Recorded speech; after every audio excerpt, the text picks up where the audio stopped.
Okay, we're out here at the campsite again, and I figured this would be a perfect chance to show a little bit of a winter survival tip. You set your snares the same way, you set your shelter the same way, but you would want to clear your area out underneath so there's no snow.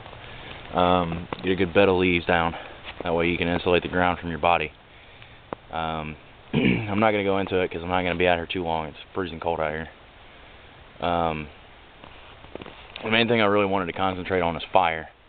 Water purification is still going to be the same thing. Water collection is going to be the same thing. You can actually collect snow, melt it down for water, but you have to remember that snow, even though it is technically just ice, it's water, you can collect a large volume of it, but whenever it melts, whenever it's unfrozen and it melts, you're going to have less volume water than you will snow.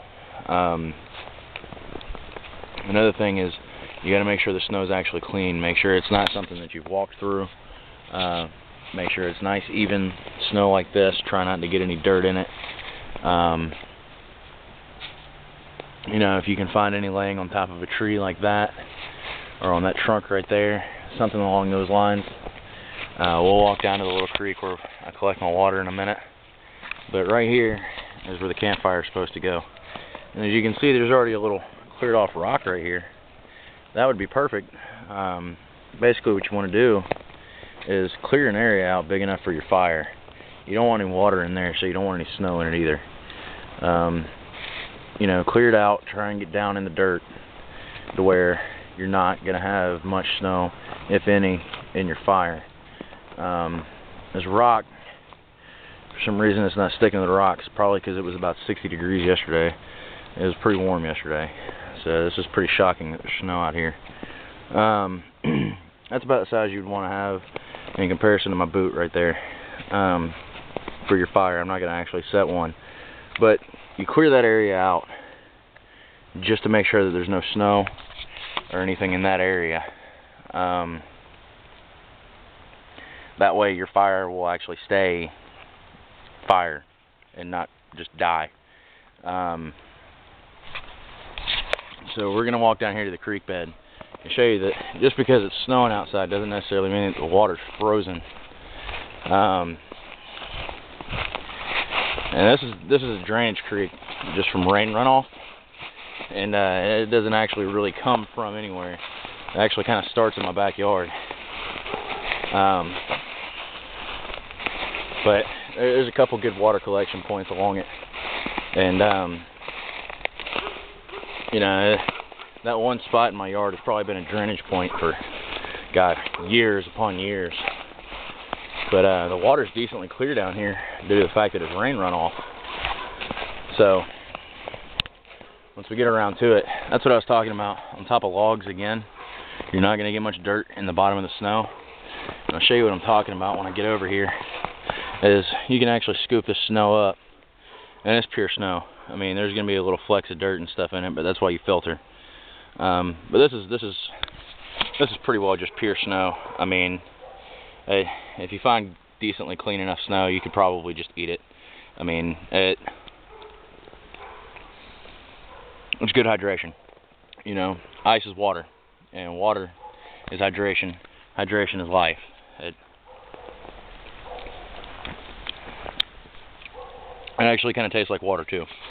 So down here, we have our little collection point, and get a little bit of snow and throw it in there. I can show you.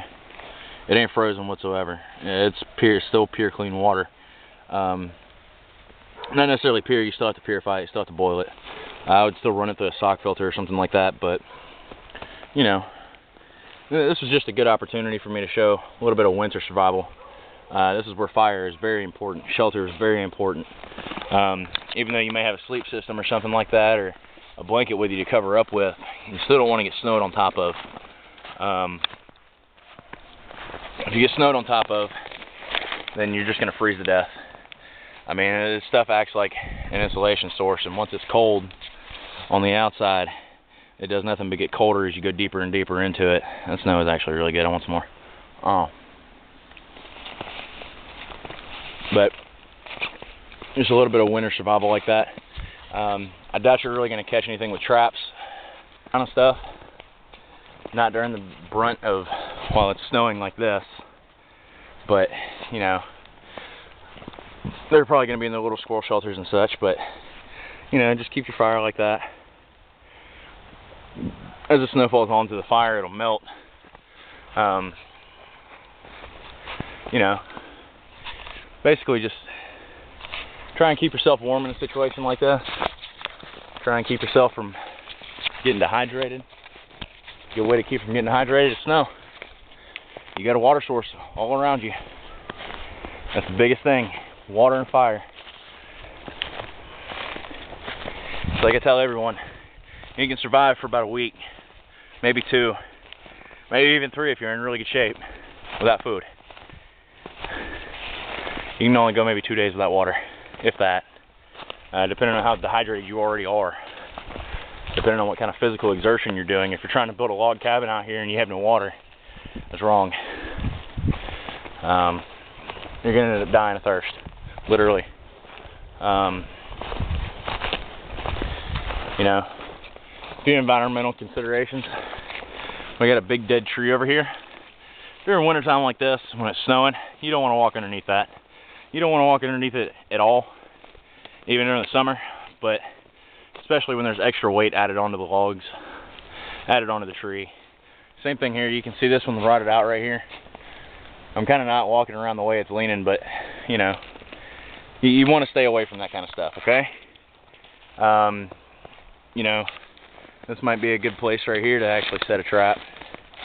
Looks like it might have been a shelter for an animal at one point. You know, just trying to keep warm and keep hydrated. That's all you can really do in the snow. Keep warm, keep hydrated, try and signal for help. There's really no sun, so making a sundial compass won't really help you out here as far as navigation goes. Just try and stay in your warm zone and inside your shelter, and you should be okay. Alright, that's it.